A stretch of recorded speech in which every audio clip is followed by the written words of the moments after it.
So apparently, some people just pick a path and stay on it. One career, one passion, one 5-year plan. Which honestly sounds fake, like something invented by LinkedIn and medieval blacksmiths.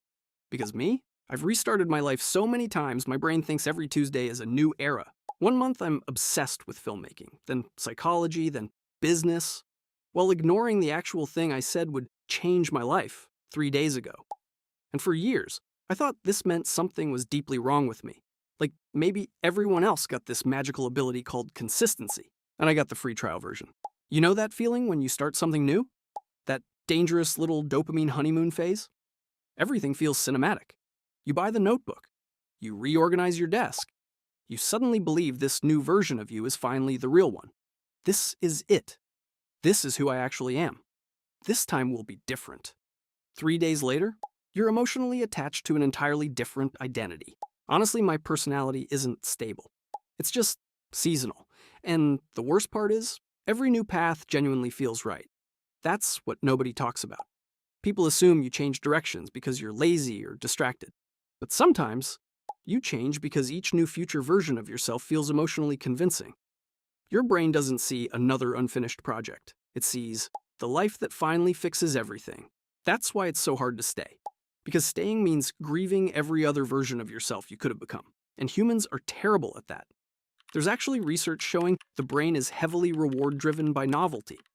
Novelty creates dopamine. New identities create dopamine, which explains why making a new plan feels incredible. And continuing the old one feels like eating drywall. Your brain starts associating consistency with boredom.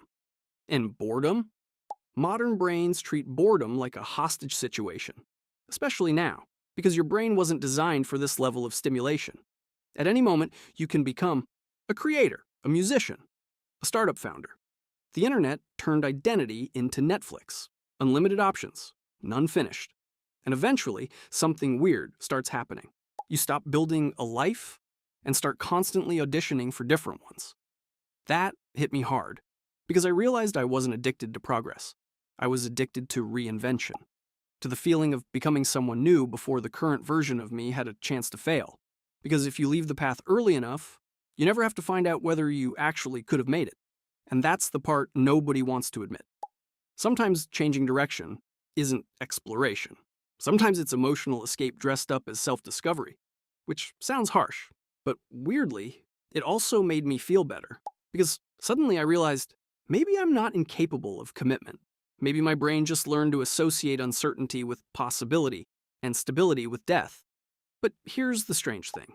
The solution probably isn't forcing yourself to become one hyper-disciplined productivity robot. Most people who constantly restart themselves don't need more shame. They need enough stillness to survive the uncomfortable middle. Because every meaningful thing eventually becomes ordinary. That's the trap. At first, everything feels exciting. Then reality arrives. The work gets repetitive. Results slow down. Your identity stops feeling cinematic. And your brain whispers, maybe there's a better path. But sometimes there isn't.